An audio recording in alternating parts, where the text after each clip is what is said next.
Hi. ఈరోజు మన వీడియోలో అంశం ఏంటంటే, లాస్ట్ టైం మనం అడంగల్ తర్వాత పాస్బుక్స్ రిజిస్టర్డ్ డాక్యుమెంట్స్కి సంబంధించి యాజమాన్య హక్కులు నిర్ధారించడానికి అడంగల్ పాస్బుక్స్ తీసుకోవడానికి అవకాశం లేదు అని చెప్పాం.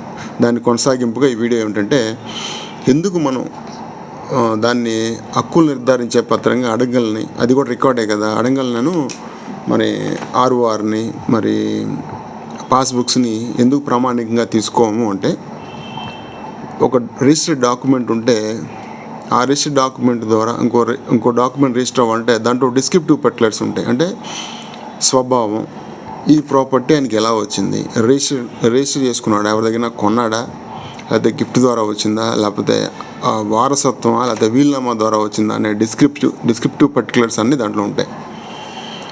ఆ రకంగా ఆ ప్రాపర్టీకి సంబంధించి ఎక్కువ వివరాలతో కూడిన ఆ డాక్యుమెంట్గా దాన్ని భావిస్తాం. అలాగే అడంగల్లో అయితే పాస్బుక్స్ అయితే ఇంతకుముందు చెప్పినట్లుగా పాస్బుక్స్ ఎవరికైనా ఇష్యూ చేసేస్తారు. కారణం ఏంటంటే, అప్పట్లో రైతు కూలీలకి ఆ కౌలుదారులకు కూడా పాస్బుక్స్ ఇచ్చిన సందర్భాలు ఉన్నాయి. కానీ టైటిల్ డీడ్ వేరు. ఇప్పుడు అడంగల్లో పేరు మార్చాలంటే దానికి పెద్దగా ఏమి చేయక్కర్లా. కారణం ఏంటంటే, అది విఆర్ఓస్ చేతిలో ఉంటాయి. ఏ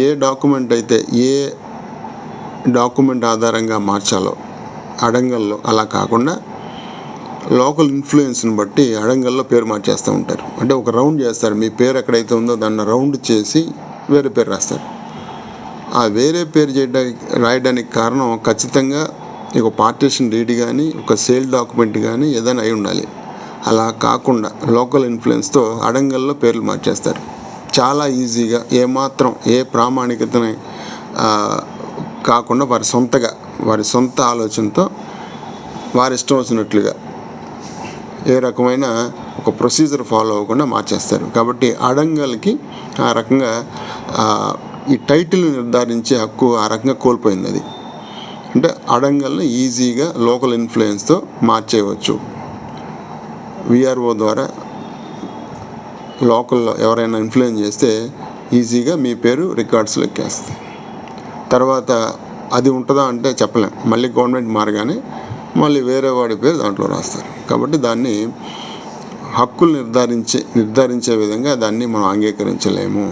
లైక్ కోర్ట్స్ కూడా దాన్ని కేవలం అడంగల్ పాస్బుక్ ఆధారంగా హక్కులు నిర్ధారించలేదు. హక్కులు నిర్ధారించాలంటే ఎక్కువ అవకాశం ఉంది రిజిస్టర్డ్ డాక్యుమెంట్, అది సేలో గిఫ్టో లేకపోతే ఏదో ఒకటి, అయితే వీలునామా ద్వారా వస్తేనో అది రిజిస్టర్ అయితే ఆ రిజిస్ట్రేషన్కి కొంత వీటితో పోల్చుకుంటే విలువ ఉంటుంది. కారణం ఏమిటంటే, దీని వెనకాల డాక్యుమెంట్కి సంబంధించి